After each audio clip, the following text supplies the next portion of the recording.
ఎంత ఆశ్చర్యం! ఒక్క సీటు గెలవలేదు బీజేపీ పార్టీ మన రాష్ట్రంలో.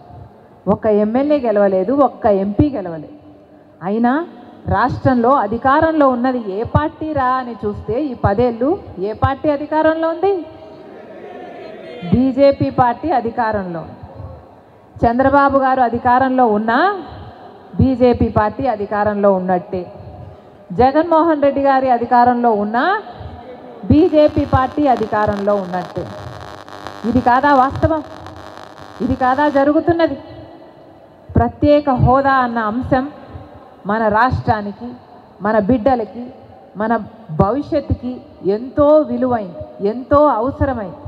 ఎందుకంటే ప్రత్యేక హోదా వస్తే పరిశ్రమలన్నీ ఉరుక్కుంటూ వస్తాయి. పరిశ్రమలు ఉరుక్కుంటూ వస్తే మన బిడ్డలకు ఉద్యోగాలు వస్తాయి.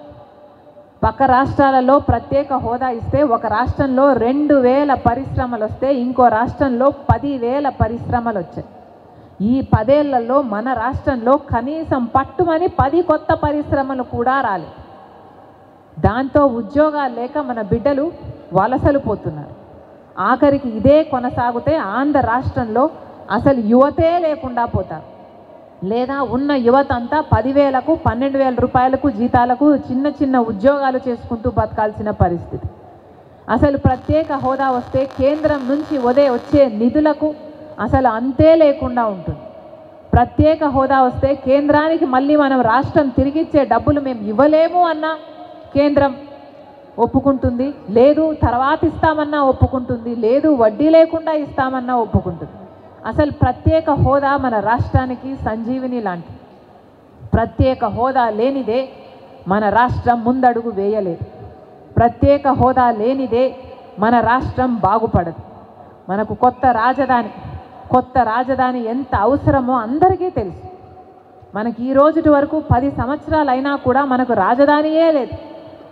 పెద్ద గొప్పగా మాకు హైదరాబాద్ అవసరం లేదు అని ఎప్పుడో తిరిగి ఇచ్చేశారు. 10 సంవత్సరాలు కంబైన్డ్ క్యాపిటల్గా ఉన్నా కూడా ఈ నాయకులు.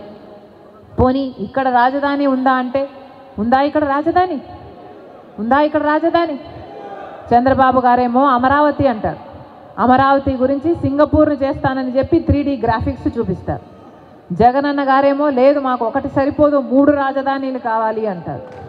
పోనీ మూడిట్లో కనీసం స్వామి ఒకటైనా కట్టావా అంటే ఒకటైనా ఉందా మనకు? ఒక్క రాజధాని అయినా ఉందా మనకు? అసలు రాజధానియే లేకుండా పోయింది. ఎంత సిగ్గుచేటు, ఎంత అవమానం!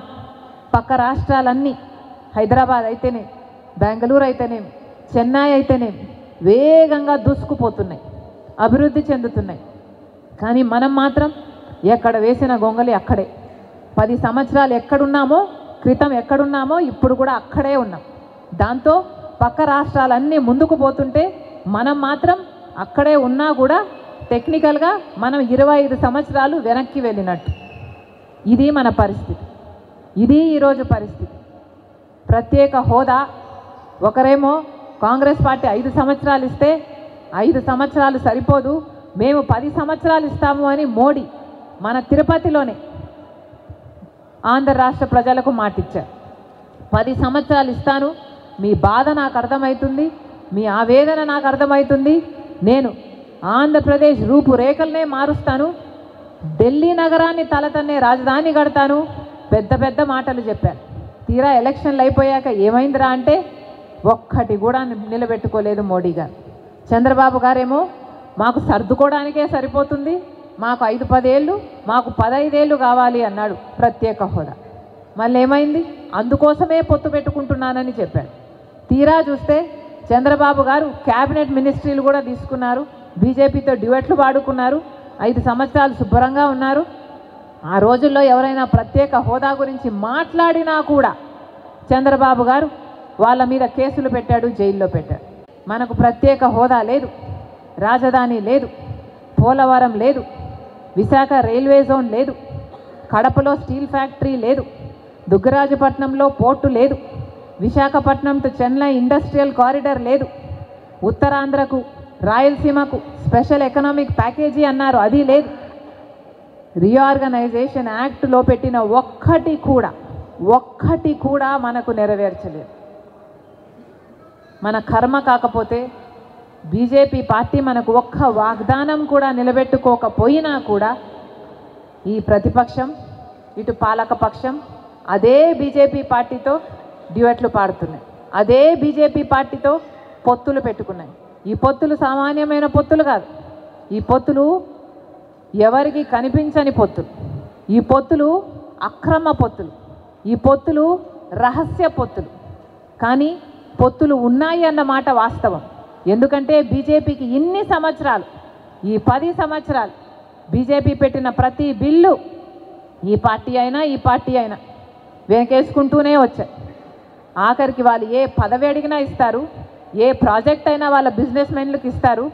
ఆఖరికి చూస్తే మణిపూర్ ఘటనలో కూడా క్రైస్తవులను చంపేస్తున్నా, కోసేస్తున్నా, మెడలు కోసేస్తున్నా కూడా జగనన్న గారు క్రైస్తవుడు అయ్యుండి కూడా మణిపూర్ ఘటనలో ఒక్కసారైనా బీజేపీ పార్టీని ఎదిరించలేరు అంటే ఇక ఇది బానిసత్వం కాకపోతే ఇక ఏమిటి అని అడుగుతున్నాం. ఎందుకు మీరు ఇంతగా ఊడిగలు చేస్తున్నారు బీజేపీ పార్టీ మనకు ఒక్క వాగ్దానమైనా నిలబెట్టుకుంటే మీరు ఆ పార్టీతో పొత్తులు పెట్టుకున్న అర్థం ఉంది.